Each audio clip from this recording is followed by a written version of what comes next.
Bismillahirrahmanirrahim. Assalamualaikum warahmatullahi wabarakatuh.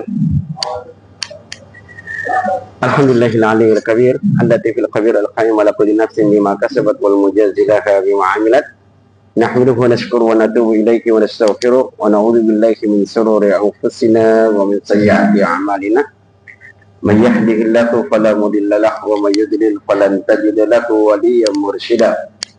Asyhadu an la ilaha illallah wahdahu la syarika la syahadatan tuthabbituna ala qa'idatil iman wa tamdidina ala tariqil ihsan wa tub'iduna an ta'thiri syaitan wa tuqarribuna min ridar rahman wa asyhadu anna muhammadan abduhu wa rasuluhu safihu wa khaliluh ya ana bil huda wa dinil haqq lidhkirahu ala dini kulli wa kafa billahi syahida. Yaqul tabaraka wa ta'ala fi kitabil aziz a'udzu billahi minasy syaithanir rajim. وبشر عباد الذين يستمعون القول فيتبعون احسنه اولئك الذين هداهم الله واولئك هم اولو الالباب صدق الله العظيم. Bapak Ibu yang rahmat Allah, tidak ada kata yang pantas kita ungkapkan melainkan bersyukur kehadirat Allah Subhanahu wa taala atas segala nikmat, rahmat, hidayah yang telah diberikan kepada kita semua. Terlebih lagi Allah Subhanahu wa taala sampai saat ini masih memberikan kesempatan hidup bagi kita semua, sehingga pagi hari ini kita bisa melaksanakan salat subuh berjamaah dan kita akan mengkaji beberapa ayat Al-Qur'an atau hadis Rasulullah sallallahu alaihi wasallam.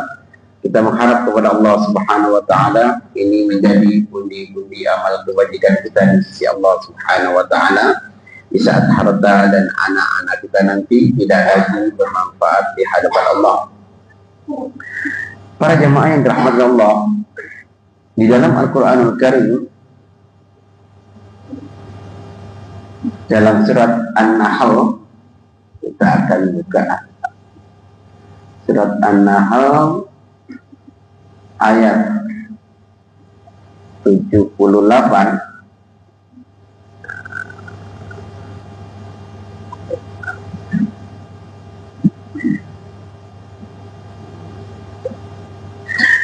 Allah Subhanahu wa taala berfirman, Allahu akhrajakum min butuni ummahatikum la ta'lamuna syai'an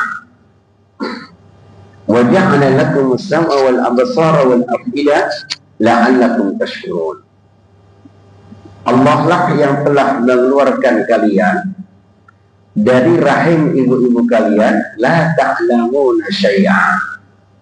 Ketika itu kalian tidak mengerti apa-apa. Wa ja'ala lakum as-sam'a wal absara wal af'ida. Kemudian Allah Subhanahu wa taala jadikan bagi kalian pendengaran, penglihatan dan hati nurani, la'allakum tashkurun, agar kalian itu pandai mensyukuri nikmat Allah. Ayat ini mengingatkan kepada kita bahwasanya kita semua itu terlahir dalam keadaan nggak ngerti apa-apa, nggak tahu apa-apa. Kita nggak punya ilmu sama sekali. Lalu Allah Subhanahu wa taala ciptakan bagi kita itu pendengaran. Kalau kita perhatikan, anak bayi itu pertama kali itu hanya bisa mendengar. Mereka lahir itu belum bisa dilihat, tapi yang pertama kali dia itu anak-anak itu, bayi-bayi itu bisa mendengar. Maka Allah Subhanahu wa taala itu mendahulukan kalimat sam daripada al-basar. Ya, Allah Subhanahu wa taala mendahulukan kalimat as-sam wal absar wal afida. Mendahulukan kalimat sama daripada al-absar, itu menunjukkan bahwasanya yang pertama kali bayi itu bisa melakukan itu sebagai piranti ilmu pengetahuannya dia, masuk ilmunya dia itu dari pendengaran. Wa ja'ala lakum sam'a wal absara wal afida. Allah Subhanahu wa taala ciptakan bagi kita ini pendengaran, penglihatan dan hati nurani. Dengan pendengaran kita bisa mendengar, dapat ilmu baru, dapat pengetahuan dengan penglihatan, juga kita bisa memperhatikan, bisa meneliti. Dengan hati nurani kita dapat memahami, ya, bisa mengkaitkan satu dengan yang lain, yaitu akal kita. Untuk apa kata Allah Subhanahu wa taala? La'allakum tashkurun, agar kita semua itu pandai mensyukuri nikmat Allah Subhanahu wa taala.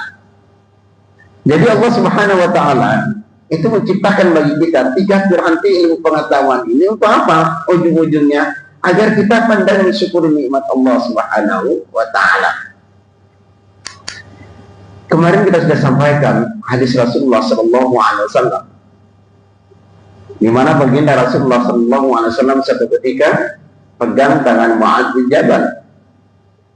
Lalu Rasulullah sallallahu alaihi wasallam katakan, "Wallahi ya Mu'adz, inni la uhibbuka." Demi Allah wahai Mu'adz, aku sangat cinta kepadamu. Dan Rasulullah sallallahu alaihi wasallam ucapkan itu 2 kali. Wallahi ya Mu'adz, ana uhibbuka. Demi Allah wahai Mu'adz, aku sangat cinta kepadamu. Kemudian baginda Rasulullah sallallahu alaihi wasallam itu memberikan wasiat. Usika ya Mu'adz, aku kasih wasiat kepadamu wahai Mu'adz. Apa wasiat Rasulullah sallallahu alaihi wasallam? La tada'anna, jangan sekali-kali engkau tinggalkan fi duburi kulli shalah, di ujung salatmu itu takul, kamu berdoa kepada Allah Subhanahu wa taala, Allahumma inni ala dzikrika wa syukrika wa husni ibadatik. Para jemaah yang dirahmati Allah, baginda Rasulullah sallallahu alaihi wasallam itu mewanti-wanti Mu'adz bin Jabal. Artinya ketika baginda Rasulullah sallallahu alaihi wasallam mewanti-wanti Mu'adz bin Jabal, itu sama halnya itu mewanti-wanti kita semua agar doa pendek ini itu kita tidak lupakan, kita sering baca dan menjadi wirid kita seharian, ya. Doanya pendek, Allahumma inni ala dzikrika wa syukrika wa husni ibadatik. Ya Allah, tolonglah aku ya Allah untuk senantiasa ingat kepadamu, untuk senantiasa bersyukur kepadamu, dan untuk senantiasa memperbaiki ibadah kepadamu. Kalau bukan pertolongan Allah Subhanahu wa taala untuk ingat Allah, untuk mensyukuri nikmat Allah, untuk memperbaiki ibadah kepada Allah, itu sulit kita lakukan. Karena itu Rasulullah sallallahu alaihi wasallam itu mewanti-wanti, la tada'anna. Baginda Rasulullah sallallahu alaihi wasallam itu menggunakan nun taukid. La tada'anna, jangan sekali-kali engkau tinggalkan. Rasulullah sallallahu alaihi wasallam tidak hanya mengatakan la tada', jangan kamu tinggalkan. Tapi Rasulullah sallallahu alaihi wasallam memberikan penegasan, la tada'anna, jangan sekali-kali engkau tinggalkan. Bapak Ibu yang dirahmati Allah, kenapa ini harus kita, doa ini harus kita ucapkan terus, harus kita banyak jadikan diri kita? Karena nggak banyak orang yang pandai mensyukuri nikmat Allah Subhanahu wa taala. Nggak banyak. Kata Allah Subhanahu wa taala itu, wa qalilum min ibadiyas syakur. Sedikit sekali hambaku yang pandai bersyukur. Ya. Nggak banyak orang yang pandai mensyukuri nikmat Allah Subhanahu wa taala. Pada pagi hari ini kita akan bahas mengenai syukur. Allah Subhanahu wa taala itu mengatakan, qala Allah taala wa tanal lisyakirin. Kami akan balas, kami akan kasih pahala orang-orang yang pandai bersyukur. Dan Allah Subhanahu wa taala enggak mungkin mengazab suatu umat, satu kaum, kalau dia itu beriman dan pandai mensyukuri nikmat Allah Subhanahu wa taala. Dalam surat An-Nisa Allah Subhanahu wa taala mengatakan, ma yaf'alullahu bi'adabikum in syakartum wa amantum. Allah Subhanahu wa taala tidak akan mengazab kalian selama kalian itu pandai mensyukur nikmat Allah dan beriman kepada Allah Subhanahu wa taala. Akan tetapi para jemaah, dalam realitanya nggak banyak orang yang pandai mensyukuri nikmat Allah Subhanahu wa taala. Dan Allah Subhanahu wa taala katakan, "Wa qalilun min ibadiyas syakur." Sedikit sekali hambaku yang pandai bersyukur. Padahal syukur ini adalah merupakan salah satu cara yang sangat efektif, Pak, untuk menarik rezeki kita. Ya, untuk menarik rezeki itu dengan banyak mensyukuri nikmat Allah Subhanahu wa taala. Kita katakan kemarin rezeki itu tidak dikejar, tapi ditarik rezeki itu. Bagaimana cara menariknya? Allah Subhanahu wa taala katakan, la in syakartum la azidannakum. Kalau kalian itu pandai bersyukur, kami akan tambah. Yang dituntut kepada kita ini adalah rasa kesyukuran. Ya, syukur, terima kasih terus kepada Allah Subhanahu wa taala. Bapak Ibu yang dirahmati Allah, kalau dalam hal-hal yang lain, semuanya itu tergantung kepada Allah Subhanahu wa taala. Ada orang melakukan maksiat kepada Allah Subhanahu wa taala, kemudian dia kembali kepada Allah Subhanahu wa taala. Apakah Allah Subhanahu wa taala itu mau memberikan ampunan atau tidak? Itu tergantung Allah. Itu tergantung Allah. Allah Subhanahu wa taala juga di dalam memberikan rezeki juga demikian. Walaupun rezeki kita sudah dijamin oleh Allah Subhanahu wa taala, tetapi semuanya itu tergantung kepada Allah Subhanahu wa taala. Akan tetapi untuk masalah syukur ini, Allah Subhanahu wa taala itu dengan menggunakan kata pasti, wa kata adil mazid ma'asyukr. Allah Subhanahu wa taala itu menggunakan kata pasti untuk memberikan tambahan kepada orang-orang yang pandai mensyukuri nikmat Allah Subhanahu wa taala. La in syakartum la azidannakum. Kalau kalian itu pandai bersyukur, kami akan tambah. Menarik sekali Allah Subhanahu wa taala itu menggunakan dua taukid. Lam taukid dan nun taukid. La azidannakum. Kami pasti akan tambah, kata Allah Subhanahu wa taala. Sementara yang lain semuanya masih tergantung kepada keinginan Allah Subhanahu wa taala, baik di bidang ampunan maupun di bidang rezeki yang Allah akan berikan kepada seseorang. Apakah Allah Subhanahu wa taala mau menerima taubat seseorang atau tidak, itu tergantung Allah Subhanahu wa taala. Apakah Allah Subhanahu wa taala akan memberikan berkelimpahan rezeki kepada seseorang atau tidak, itu juga tergantung kepada keinginan Allah Subhanahu wa taala. Maka salah satu cara untuk menarik rezeki itu dengan cara memperbanyak syukur nikmat Allah Subhanahu wa taala. Para jemaah yang dirahmati Allah, ya. Karena rasa syukur ini banyak orang-orang yang lalai.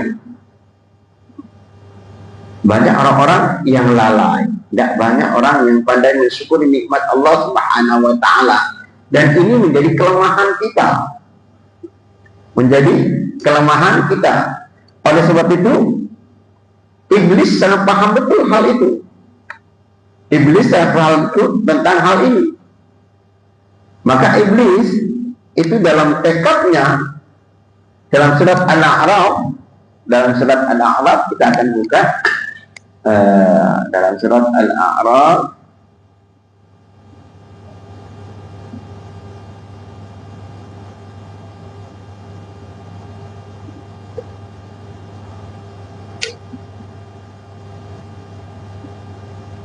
ayat keberapa tadi? Ayat 17 ya. Dalam surat Al-A'raf ayat 17, Allah Subhanahu wa taala terjadi dialog ya. Ketika Allah Subhanahu wa taala perintahkan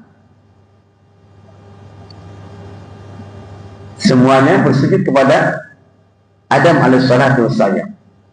walaqad khalaqnakum min sawwarnakum thumma qulna lil malaikati isjudu li adama fasajadu illa iblis lam yakun minas sajidin. Kisah ini sering kita dengar, Pak.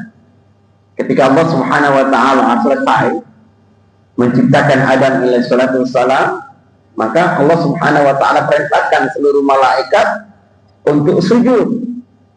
Fasajadal malaikatu kulluhum, semua malaikat itu sujud.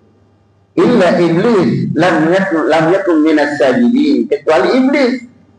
Dia itu enggak masuk hamba yang bersujud. Ya. Iblis di dalam ayat lain ada wastakbara wa kana minal kafirin. Iblis itu membangkang.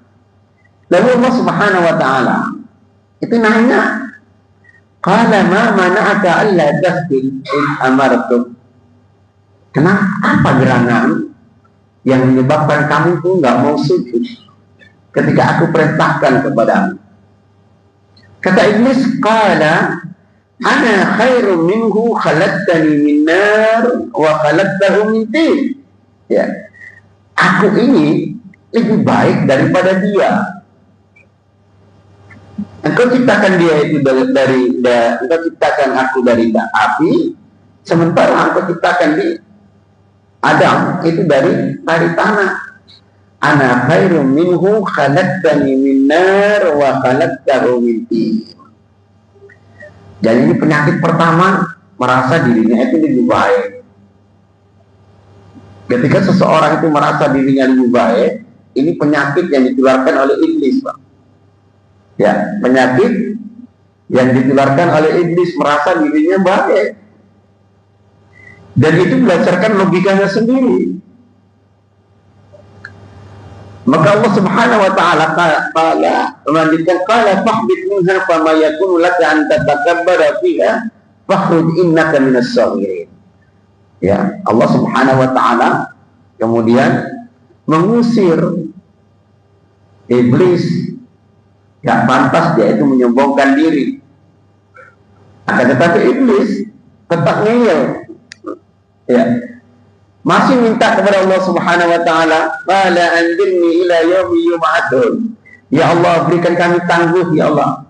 Berikan kami tempo ya Allah. Ini iblis, Pak, sudah diusir oleh Allah Subhanahu wa taala. Sudah dikatakan bahwasanya kamu itu makhluk yang kecil, makhluk yang hina. Tetapi iblis masih tetap merayu pada Allah Subhanahu wa taala. Qala anzirni ila yaumi yub'atsun. Ya Allah, berikan aku tempo ya Allah. Dan Allah mengabulkan itu. Qala innaka minal mundarin. Kamu termasuk orang yang Allah kasih tempo. Makhluk yang Allah kasih tempo. Para jemaah yang rahmatullah, yang menarik bagi kita semua ini ayat setelahnya. Qala fa bima aghwaytani. Ya. Qala fa bima aghwaytani, ya Allah, karena engkau telah mengatakan kami ini sesat, la aqudanna lahum siratal mustaqim. Saya akan senantiasa menghalang-halangi umat manusia. Ya, lahum itu kembali kepada manusia. Siratal mustaqim, dari jalanmu yang lurus. Tsumma la'atiyannahum min baini aydihim wa min khalfihim wa an aymanihim wa an syama'ilihim. Kemudian kami akan datangi kepada mereka, kata iblis, dari depan, dari belakang, dari samping kanan, dari samping kiri. Ini tekad mereka, Pak. Untuk apa? Untuk menjadi penghalang umat manusia dari jalan Allah yang lurus. Mereka nggak pernah berhenti. Ya, mereka nggak pernah lelah untuk menghalang-halangi umat manusia dari jalan Allah yang lurus. Apa target mereka? Target mereka itu jelas. Wala tajidu aktsarahum syakirin. Agar engkau ya Allah tidak mendapati kebanyakan dari manusia adalah orang-orang yang pandai bersyukur. Targetnya luar biasa. Wala tajidu aktsarahum syakirin. Maka Allah Subhanahu wa taala itu juga mengalami dengan tegas menguatkan hal ini. Wa qalilum min ibadiyasy syakur. sedikit sekali hambaku yang pandai bersyukur. Bapak Ibu yang dirahmati Allah, syukur itu, ya, ketahuilah bahwa syukur itu adalah mendaya gunakan segala apa yang Allah berikan itu sesuai dengan kehendak Allah Subhanahu wa Ta'ala. Itu baru namanya syukur. Ya, mendaya gunakan segala anugerah yang Allah berikan kepada kita sesuai dengan apa yang Allah inginkan. Maka nggak mungkin seseorang itu pandai mensyukuri nikmat Allah Subhanahu wa Ta'ala itu kalau nggak tahu ilmunya. Apa sih keinginan Allah Subhanahu wa Ta'ala? Ciptakan bagi kita itu pendengaran, penglihatan, dan hati nurani. Itu untuk apa? Allah Subhanahu wa Ta'ala ciptakan bagi kita ini waktu, ya. Kita diberi kesempatan oleh Allah Subhanahu wa Ta'ala itu waktu muda, waktu sehat-sehatnya. Itu untuk apa? Ya, Allah Subhanahu wa Ta'ala anugerahkan kepada kita rezeki. Itu juga untuk apa? Ya, kita mesti tahu. Karena kalau kita nggak tahu apa yang diinginkan oleh Allah Subhanahu wa Ta'ala, nggak mungkin kita pandai mensyukuri nikmat Allah Subhanahu wa Ta'ala. Ya. Orang itu bisa mensyukuri nikmat Allah Subhanahu wa Ta'ala kalau dia paham apa yang diinginkan oleh Allah Subhanahu wa Ta'ala. Ya. Bapak Ibu yang dirahmati Allah, jadi makna syukur itu adalah mendaya gunakan segala apa yang diinginkan oleh Allah Subhanahu wa Ta'ala sesuai dengan keinginan Allah.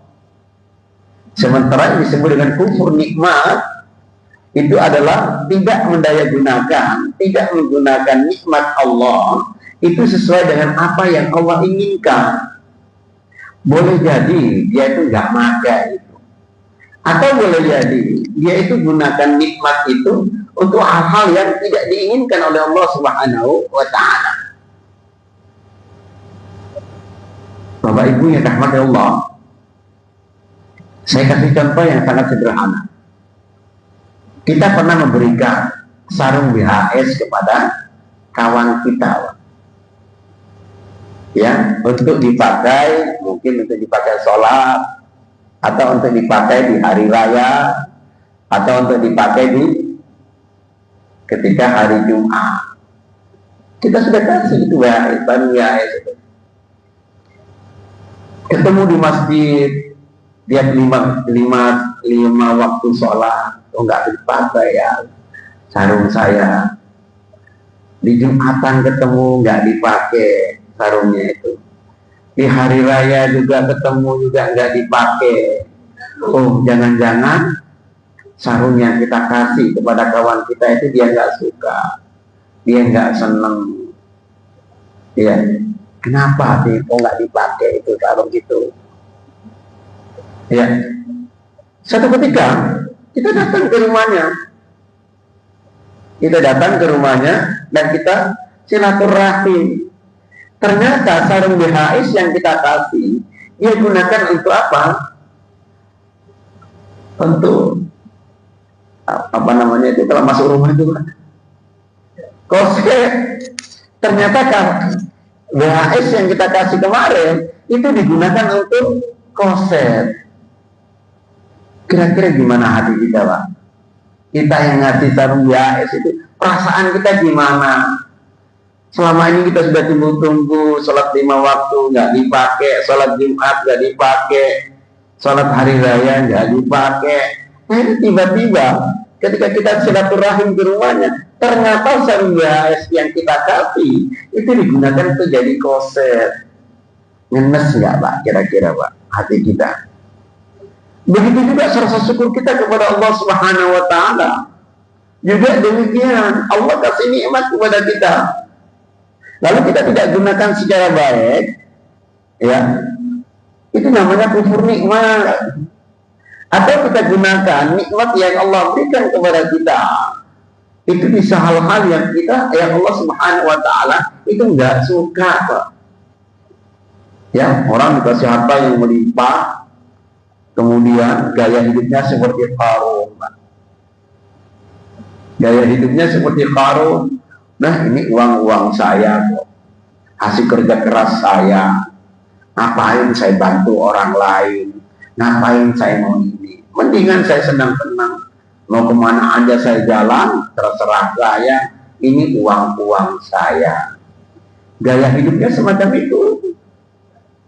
Tapi kalau orang yang punya tahu ilmunya, Allah Subhanahu wa Ta'ala kasih berkelimpahan rezeki, dia itu akan menjadi keran, Pak.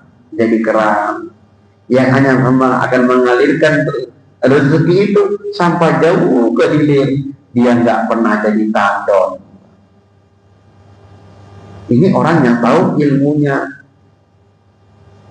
Orang yang tahu ilmunya, rezeki yang Allah berikan secara berkelimpahan itu, dia jadi keran, ya, untuk mengalirkan kebaikan sampai jauh ke hilir. Ya. Dia nggak pernah terbebani dengan pikiran. Setiap kali dia melakukan kebaikan, dia keluarkan rezekinya, nggak pernah terbebani. Yang dia punya anggapan, hartaku, rezeki itu, uangku lagi mengalir dan akan kembali. Ya, dan akan kembali. Ada perasaan semacam itu. Ini air mengalir terus, uang itu harus mengalir, nggak boleh apa, nggak boleh diem air, harus mengalir, Pak. Jangan pernah. Salah satu cara untuk menarik rezeki juga dari dia adalah bagaimana kita nggak pernah jadi beban itu. Kita keluarkan uang, uang saya lagi mengalir. Dan uang itu sama dengan hukum alam yang lain, Pak, berputar. Bagaimana uang itu akan datang kepada kita kalau kita nggak pernah mengalirkan uang? Bagaimana rezeki itu akan berlimpah kepada kita kalau wadah yang kita miliki itu kecil? Ya, saya sampaikan kemarin. Jadi uang itu tergantung bagaimana wadah kita. Rezeki itu tergantung wadah kita. Kalau kita wadahnya cuma kecil seperti ini, ngapain kita minta kepada Allah Subhanahu wa Ta'ala air satu ember, Pak? Kalau wadah kita ini kecil seperti ini, segelas ini, ngapain kita minta kepada Allah Subhanahu wa Ta'ala air sebanyak danau yang akan berlimpah kemana-mana? Dan boleh jadi itu akan menjadi kufur nikmat kepada Allah Subhanahu wa Ta'ala. Bapak Ibu yang dirahmati Allah, kembali kita katakan tadi, rasa syukur itu adalah bagaimana mendayagunakan segala apa yang Allah berikan kepada kita itu sesuai dengan keinginan Allah. Rasa syukur itu boleh jadi dengan hati, ya, boleh jadi dengan raga kita, ya. Dengan hati kita paham betul ini adalah nikmat datangnya dari Allah Subhanahu wa Ta'ala. Wa ma min ni'matin fa min Allah. Ya, ada satu pun nikmat kecuali datangnya dari Allah Subhanahu wa Ta'ala. Dan kita tunjukkan kepada Allah, ya, dengan banyak memuji Allah Subhanahu wa Ta'ala. Rasa syukur itu juga itu bisa dengan raga kita. Wa amma bil jawari fa huwa isti'mal ni'amillah bi ta'atihi. Menggunakan nikmat Allah itu dalam ketaatannya. Nikmat sehat, ya kita gunakan. Ini masih sehat, masih bisa sholat berjamaah di masjid, masih bisa ikut kajian-kajian dan segalanya, ya. Wa tawakkal min isti'anati ala ma'siyati. Jadi nikmat yang digunakan itu menjauhi dari, jangan sampai nikmat yang Allah berikan kita gunakan untuk bermaksiat kepada Allah Subhanahu wa Ta'ala. Maka Imam Al-Ghazali itu memberikan contoh semacam ini. Faman syakara ainaini an tastura kulla aibin tarahu lil muslim. Bagaimana mensyukuri nikmat mata ini? Mata kita yang bisa melihat, ya, mata kita yang bisa melihat. Bagaimana rasa syukurnya? Kalau kita melihat aib saudara kita yang muslim, itu tidak hanya diumbar kembali, diceritakan kembali kepada orang lain. Ini bagaimana cara nikmatnya? Yaitu menutupi aib saudara kita. Kita pura-pura nggak melihat. Ya. Begitu juga nikmat famin wa man syakara al-udunaini an tastura kulla aibin tasma'u. Begitu juga Allah Subhanahu wa taala kasih nikmat kita ini pendengaran. Kita bisa mendengar, ya. Kalau tadi kita bisa melihat, sekarang kita bisa mendengar. Kalau suatu saat nanti kita mendengar ada aib saudara kita, ya, ada aib saudara kita yang muslim, itu jangan langsung di-share, di-expose kemana-mana, diceritakan kembali kepada orang lain. Kita pura-pura nggak dengar, kita pura-pura nggak lihat, kita pura-pura nggak tahu. Itu salah satu cara mensyukuri nikmat Allah Subhanahu wa taala yang berupa penglihatan dan pendengaran. Ini dapat kita kiaskan kepada hal-hal yang lain, Pak. Iya, dapat kita kiaskan kepada hal-hal yang lain. Termasuk harta yang kita miliki juga demikian, ya. Bagaimana kita gunakan untuk kemanfaatan yang lain. Ya, ini salah satu bentuk mensyukuri nikmat Allah Subhanahu wa taala. Bapak Ibu yang dirahmati Allah, ya. Menjadi budaya di masyarakat dulu, di zaman Rasulullah SAW, satu sama lain itu saling menanyakan keadaan.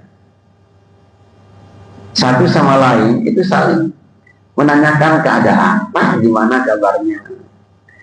Bro, gimana kabarmu hari ini, bro? Kabarnya gimana? Ya. Itu untuk apa? Hanya untuk mendengarkan ucapan alhamdulillah itu. Waruya anna rajulan minal ansar iltaqaya faqala akhadhu ma li sahibi kaifa asbahta, kamu bagaimana keadaanmu pagi ini? Faqala alhamdulillah. Ya, faqala alhamdulillah. Maka Rasulullah SAW mengatakan qulu hakadha, katakan seperti ini. Ya. Maka apa? Umar bin Khattab itu kalau ketemu sama orang nanya kabar terus, kabarmu gimana? Kabarmu gimana? Hanya untuk apa? Hanya untuk dengar, Pak, ucapan alhamdulillah dari saudaranya itu. Waruya anna rajulan salima ala Umar bin Khattab radhiyallahu anhu. Diriwayatkan bahwa seseorang itu menyampaikan salam kepada Umar bin Khattab, faradda alaihi, kemudian Umar membalas. Qala lahu Umar kaifa asbahta? Lalu Umar mengatakan, pagi ini gimana kabarmu? Qala ahmadullah, saya memuji Allah Subhanahu wa taala. Dzalikal ladzi aradtu. Kata Umar, itu yang aku ingin dengarkan. Ya, itu yang aku ingin dengarkan. Dzalikal ladzi aradtu. Itu yang aku ingin dengar. Itu menjadi budaya, Pak. Ya. Bapak Ibu yang rahmani Allah, kemarin juga saya sudah singgung bagaimana kita mau tidur dan kita bangun tidur, Pak. Itu berkaitan dengan rezeki, berkaitan dengan rezeki kita. Ini selama satu hari ini kita banyak persoalan, banyak masalah. Ya, nggak ada di antara kita yang nggak punya masalah. Kadang-kadang otak kita ini ruwet, Pak.